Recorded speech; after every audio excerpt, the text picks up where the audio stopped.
The first person we showed our episodes to was a friend who headed the acquisition department in ZEE5. It was our litmus test.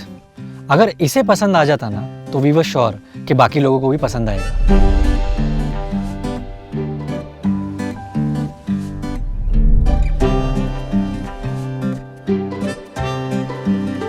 हमारा show शुरू हुआ और जब भी आप अपनी बनाई हुई चीज़ किसी और के साथ बैठ के देखते हो ना तो उसमें जो भी छोटी छोटी खामियां होती हैं वो आपको और बड़ी दिखने लगती हैं.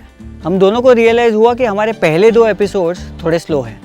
But the third episode onwards, the reactions what we got were exactly what we wanted. Screening ख़त्म हुई और उस फ्रेंड ने हमसे फ्रैंकली कहा कि तुम्हारा शो तो अच्छा है लेकिन कोई बड़ा स्टार नहीं है. इसी स्टोरी में अगर एक बड़ा स्टार होता ना तो शायद y'all would have got a nice deal. I'll let you know. ये कस्टमरी लाइन बोल के वो निकल गया. हमें लग रहा था कि इसे सच में पसंद आया है कि नहीं. लेकिन 5 दिन बाद उसका कॉल आया and he said they would like to acquire the show.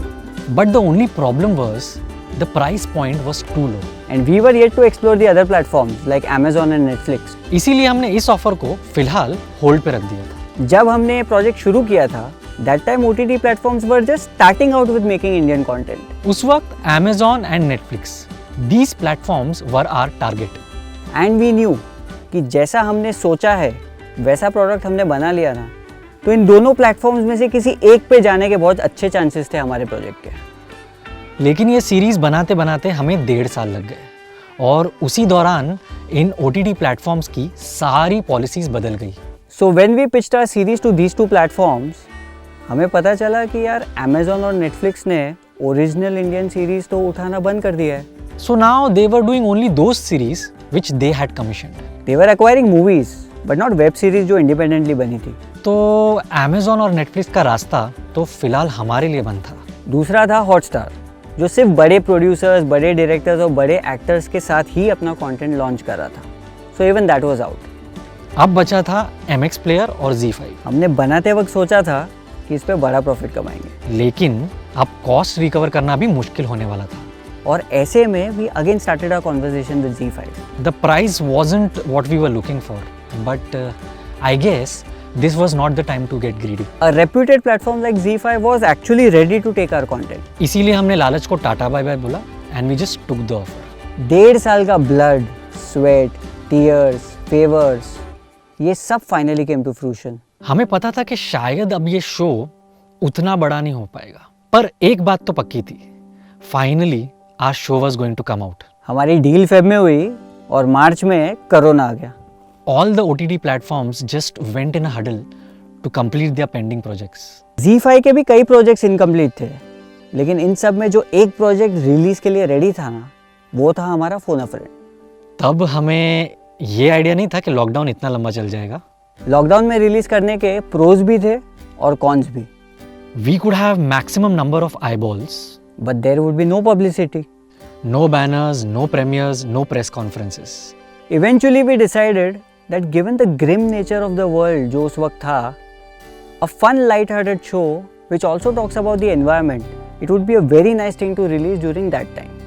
7th April 2020. Finally, our show Phone a Friend released on ZEE5.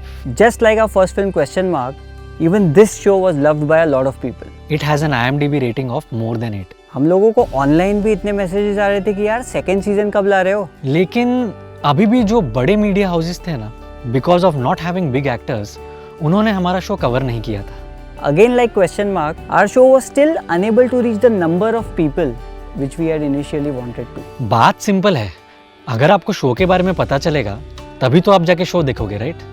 और शो के बारे में पता चलेगा कैसे? जब बड़े बड़े मीडिया हाउसेस उसके बारे में बात करेंगे, उसे कवर करेंगे, उसके बारे में लिखेंगे. पर आई गेस कि एक इंडिपेंडेंट शो को with a relatively new star cast शायद इतनी ही फुटेज मिलती है. लाइफ में कई बार आपको लगेगा कि यार मैंने इतनी मेहनत की लेकिन इसका रिजल्ट जो मैं चाहता था ना वो मुझे नहीं मिला. और हमारे साथ ये एक बार नहीं कई बार हुआ है. लेकिन इसका मतलब ये नहीं कि आप निराश होकर रुक जाओ.